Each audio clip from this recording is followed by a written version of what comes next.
Isang madilim na pahina sa kasaysayan ng ating lungsod ang ating babalikan. Noong hapon ng ika-5 ng Agosto, taong 2013, isang malakas na pagsabog mula sa isang car bomb ang yumanik sa abalang kalsada ng Sinsuat Avenue. Hindi lamang ari-arian ang nawasak, kundi maging ang katahimikan ng ating bayan. Sa loob lamang ng ilang segundo, naging mistulang war zone ang tapat ng ORC complex. Ayon sa mga opisyal na ulat, 8 buhay ang agad naitala na nasuwi, kabilang ang mga inosenteng dumadaan lamang. At higit sa 30 katao naman ang napaulat na sugatan, mga biktima na hanggang ngayon ay dala-dala ang peklat ng karahasang iyon. Ang Sinsuat Avenue na dating puno ng buhay ay nabalot ng usok, apoy at pait na hindi malilimutan ng bawat kutabateng. Ngunit sa kabila ng malagim na bilang na ito, paano nga ba bumangon ang mga nakaligtas? At ano ang tunay na kalagayan ng seguridad sa ating lungsod pagkatapos ng hapon na iyon? Ngayong araw, muli nating bubuksan ang pintuan ng nakaraan sa pamamagitan ng mga mata ng isang saksing naroon mismo sa gitna ng kaguluhan.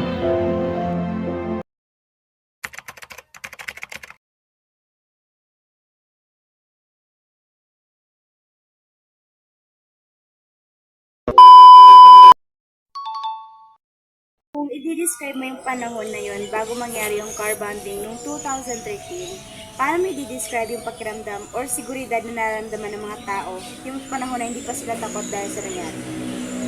I-describe mo ang panahon na yun bago mangyari ang car bombing sa Cotabato noong 2013. Nararamdaman ng mga tao na wala silang takot sa kanilang paligid at nagagawa nila yung mga gusto nilang gawin, pero nang dahil sa pangyayaring yun, nagbago ang kanilang nararamdaman sa paligid. Bukod sa lakas ng pagsabog, ano yung isang pangyayari ng araw na yun na tumatak sa'yo na sa tingin mo ay hindi makakalimutan at nagmarka na sa kasaysayan natin dito sa Cotabato o sa mga tao? Ang di namin makakalimutan, yun na yung pagsabog at ang pagkagulo ng mga tao sa paligid. At saka yung sugatan ng mga tao, yung mga namatay sa nangyaring pagsabog na yun. Sa sarili mo pong obserbasyon, paano sa tingin nyo binago ng pangyayari yun yung paraan ng pagpapatupad ng mga seguridad ng local government sa paligid ng ORC complex? Mas naging mahigpit ba? Oo, naging mahigpit dahil para maiwasan na rin ang mga pangyayaring pagsabog o anumang pangyayari sa Cotabato City. Ano po yung napansin nyo? Mas naging mapagmatsyag or mas maingat bang mga tao matapos ang insidente na yun dahil sa takot? Oo, nang dahil na rin sa takot ng mga tao, naging mas maingat sila sa kanilang paligid. After po ng pangyayari na yun, naapektuhan ba yung pamumuhay or yung sigla ng community or ng mga negosyo sa ORC? O dahil na rin sa kanilang takot na baka maulit yung pangyayari na yun, at dahil doon, naapektuhan ng kanilang pamumuhay o negosyo sa Cotabato. Dati po, hindi pa masyadong mabilis or hindi lahat gumagamit ng social media. Paano niyo nalaman or ang mga totoo na nangyari during that time? Kumakalat din yung chismosa, hindi ba si chismosa or mga haka-haka nung oras na yun? Hindi ba kayo naniwala sa mga haka-haka or saan niyo nalaman yung totoong nangyari that time? Nung una, naniwala kami sa mga haka-haka o chismis. Pero dahil na rin sa dami ng haka-haka sa paligid, habang tumatagal, nalalaman namin yung katotohanan na nangyari sa Cotabato na yun. Dahil na rin sa tulong ng radyo at mga LGU sa ating pamahalaan.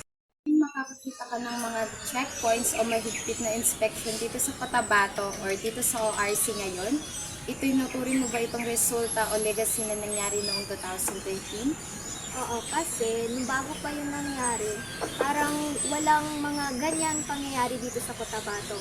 Pero nang dahil doon sa pangyayari na yon or car bombing na yon, mas naging mahigpit ang seguridad ng ating pamahalaan dito sa Cotabato City. At mas naging naibsan yung takot ng tao dito sa Cotabato City nang dahil sa seguridad na yun. So, gaano katagal bago bumalik ang tiwala ng mga tao na lumabas ng bahay at ano sa tingin mo ang nakatulong sa mga Cotabateño upang malampasan ang takot simula nung nangyari na yun?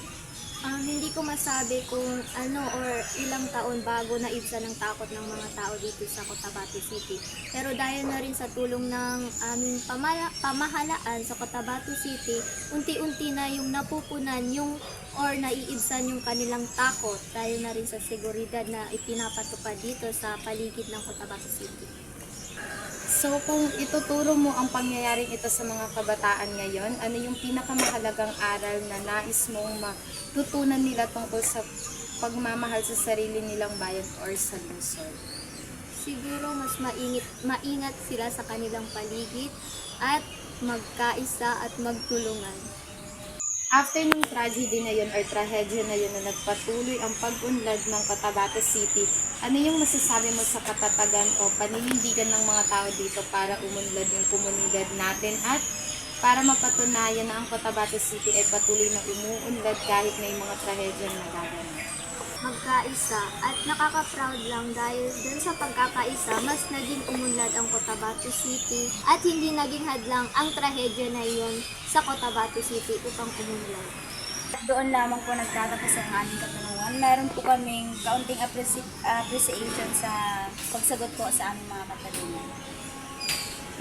Thank you po. Ang boses ni Elesbay ay isa lamang sa maraming kwento ng takot at katatagan na bumalot sa Sensuat Avenue noong Agosto 2013.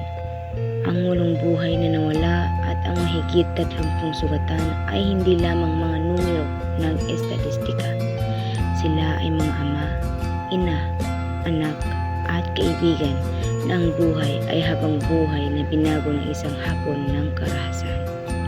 Sa ating pagbabalik tanaw, napatunayan natin na ang seguridad at kapayapaan ay hindi dapat baliwalain. Ang mga mahigpit na inspeksyon at checkpoints na nakikita natin ngayon sa ating lungsod ay mga paalala ng ating nakaraan upang hindi na muling maulit ang ganitong uri ng trahedya.